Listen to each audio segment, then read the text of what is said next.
It's called six-stage talkthrough.pdf. Hmm. And it seems to lay out a pretty structured process for handling some fairly intense situations. Looks like a lot of focus on sizing things up, safety, managing casualties. Yeah, that's the core of it. So our mission today is really to pull out the main logic here.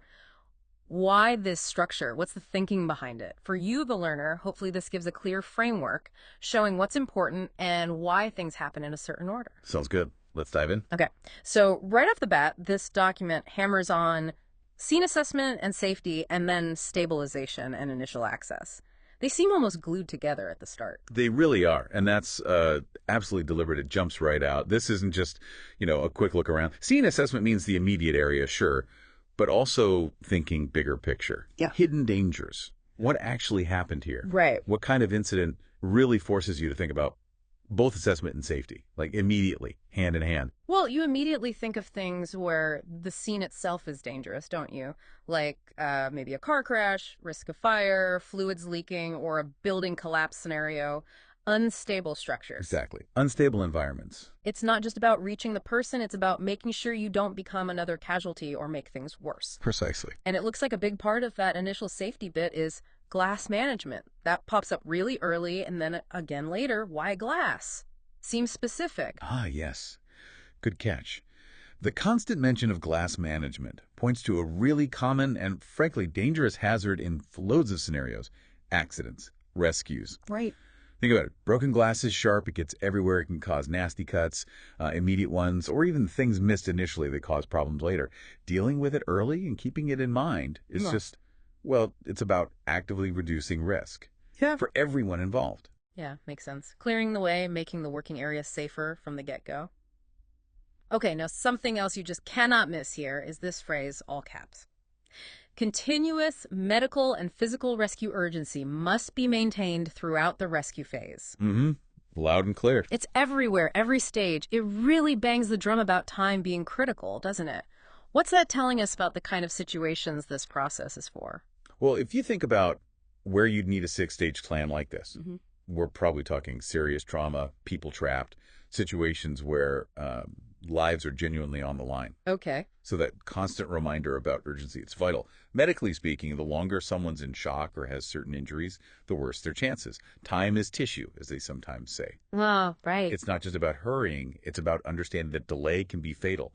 Things can go downhill fast. So that urgency needs to underpin everything. It creates this constant pressure to act, but act correctly. And then adding another layer, we see clinician lead mentioned at specific points, not just randomly, but tied to certain stages. What does that signal? Who's in charge, and what are the priorities when a clinician takes the lead? That's a really key designation. Seeing clinician lead pop up tells you that at that particular moment, the absolute priority has shifted squarely to the medical side of things. Okay. A clinician brings that specific medical knowledge, assessing injuries, understanding physiology, deciding on immediate treatments, maybe pain management.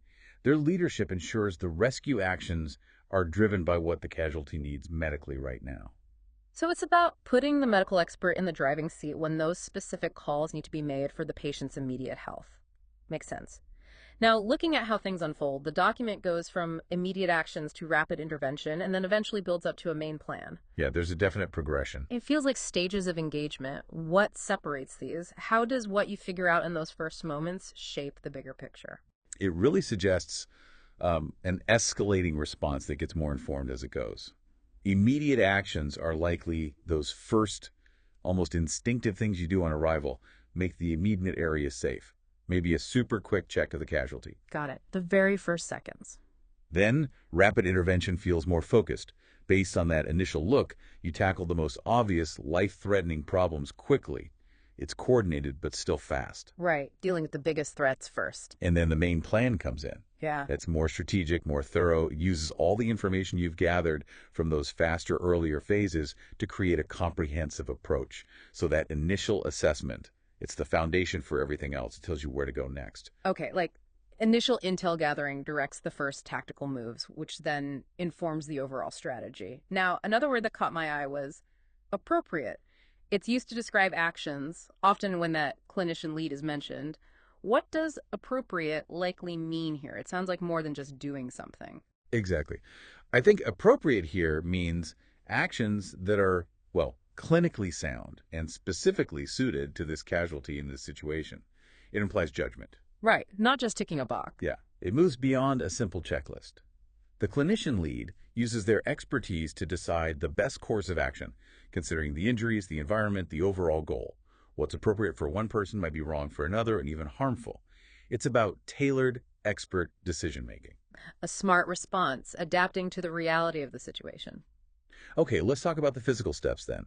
We see a flow from those initial actions towards space creation, then full access, and finally immobilization and extrication.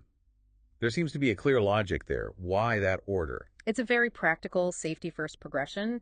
You can't really help someone effectively if you can't get to them safely or don't have room to work.